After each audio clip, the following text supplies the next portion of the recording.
Welcome back mga idol! Tulad ng ipinangako ko sa aking nakaraang video, ituturo ko sa inyo kung paano mapapadali ang paggawa ng script sa inyong YouTube content. Kung hindi nyo pa pala napapanood ang step by step ng paggawa ng content, nasa description ang link. So wag na tayong magpatumpik-tumpik pa. Simulan na natin kung paano natin susolusyonan na hindi na natin iisipin masyado ang paggawa ng script. Punta lang kayo sa Google, search ChatGPT, and enter. Then, lalabas yung mga AI app.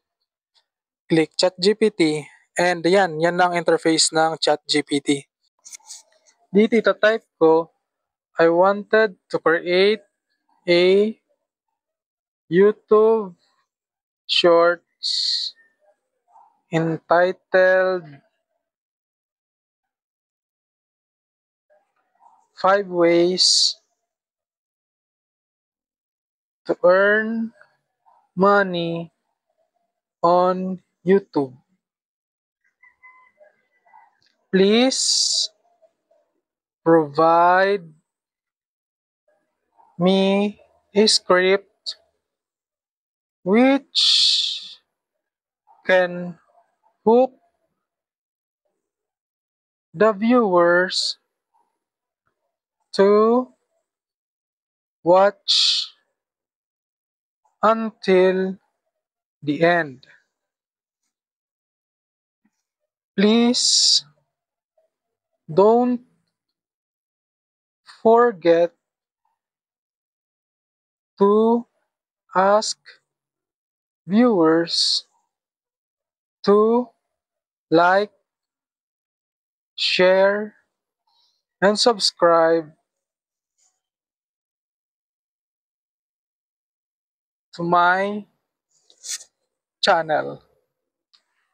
Then, i-click nyo yung arrow up para maka-generate si ChatGPT ng requested nyong script. Ayan, as you can see, napakabilis mag-generate ni ChatGPT ng inyong requested script. Actually, nilang script ang bibigay sa iyo ni ChatGPT.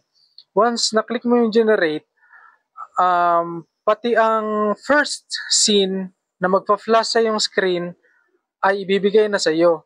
Pati kung anong klaseng transition, anong maaring mood, anong maaring tempo ng voice, bibigyan ka na ng guide ni ChatGPT. At kung maalala nyo, dun sa pinaka-last, sabi ko kay ChatGPT, don't forget to ask the viewers to please like, share, and subscribe. At ayan nga, may nilagay siyang call to action sa pinakadulo. At ayan, pwede mo na itong kopyahin at i-paste sa notepad o kaya sa Word para kung may gusto ka pang baguhin, doon mo na lang siya i-edit. Pero sa tingin ko kung may babaguhin ka man, konti na lang. Kasi maganda ang output ng ChatGPT. Ayan, ganun lang kadali kung paano gumawa ng script para sa inyong YouTube content gamit ang ChatGPT. Kung bago pa lang po pala kayo sa channel ko, paki-like and subscribe naman dahil sa susunod na video, ituturo ko naman kung paano i-convert sa video ang ginawa niyong script sa ChatGPT. At ang video na ito ay pwede nyo nang i-post sa inyong YouTube channel. Abangan!